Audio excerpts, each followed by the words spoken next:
اور مجھ پر اس کے قرض کی ادائیگی ہے۔ تو نبی کریم علیہ السلام نے قرض کی ادائیگی کا وعدہ سن کر حضرت ابو قتادہ رضی اللہ تعالی عنہ سے اس کی نماز جنازہ پڑھا دی۔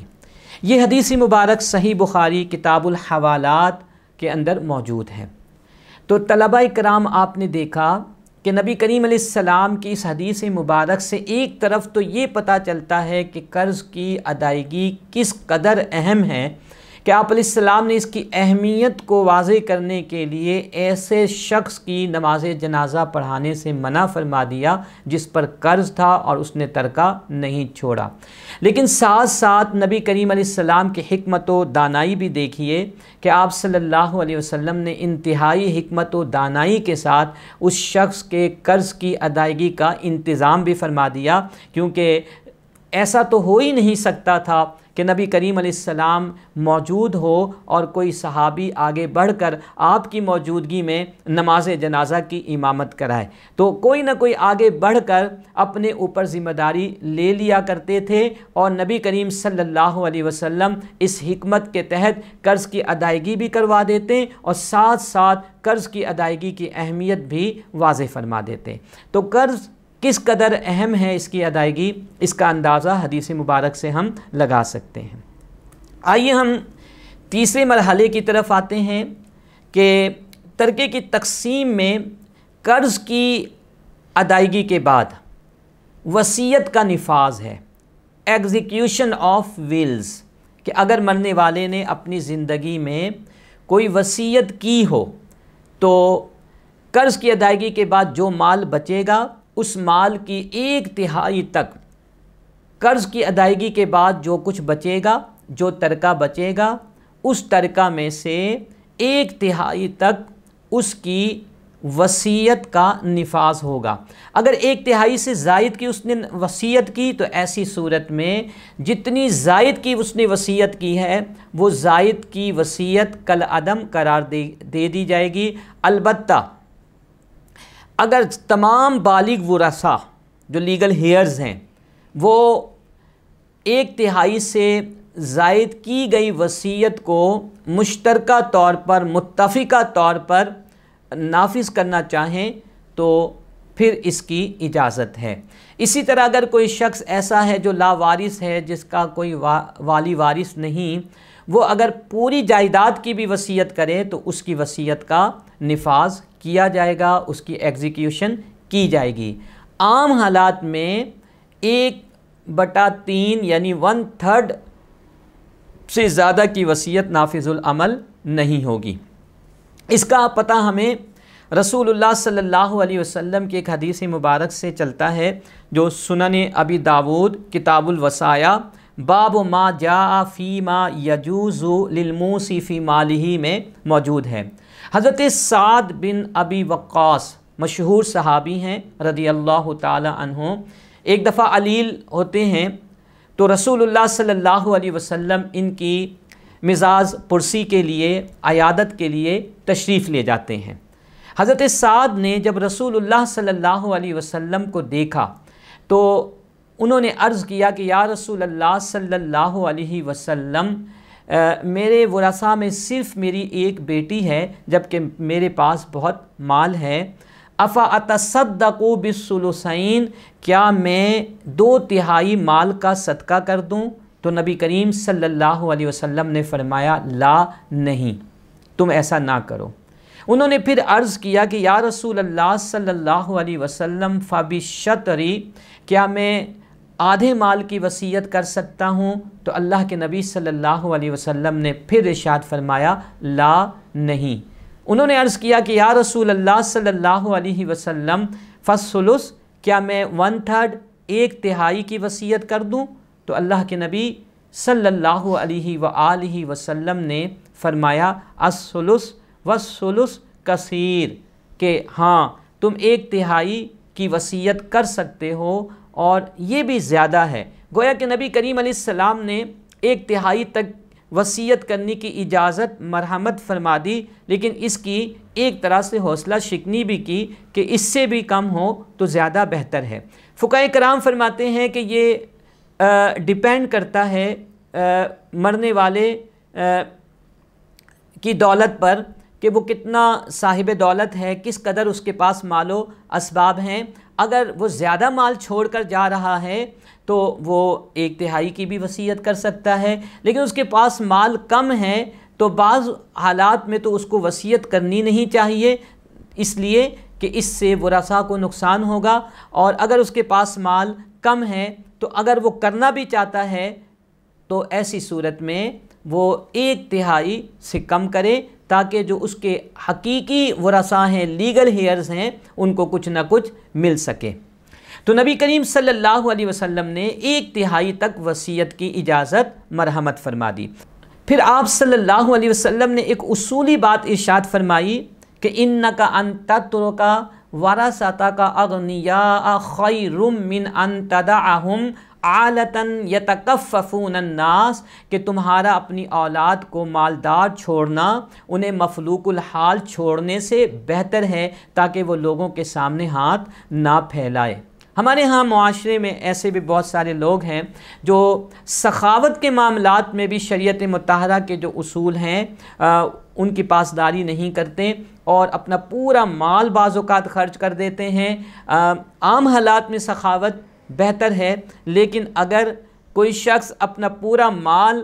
خرچ کر دے اور بعد میں اس کے بچے مفلوق الحال ہو جائیں تو شریعت مطہرہ ایسی سخاوت کی حوصلہ شکنی کرتی ہے. یہاں سے ہمیں ایک اور مسئلہ معلوم ہوا کہ اپنی اولاد کے لیے، اپنے بچوں کے لیے، اپنی نسل کے لیے اپنے مال میں سے کچھ بچا کر رکھنا، پس انداز کر کے رکھنا، سیونگز کر کے رکھنا، یہ شریعت مطہرہ میں معیوب نہیں ہے، بشرطے کہ مال کے جتنے بھی حقوق ہیں وہ ادا ہو رہے ہوں، زکوٰۃ کی ادائیگی بر وقت ہو رہی ہو، صدقہ فطر کی ادائیگی ہو رہی ہو، اور دیگر جو لوازمات ہیں، واجبات ہیں، ان میں کوتاہی نہ ہو رہی ہو، تو بچوں کے لیے مال جمع کرنا اور رکھنا شرعاً جو ہے یہ معیوب نہیں ہے.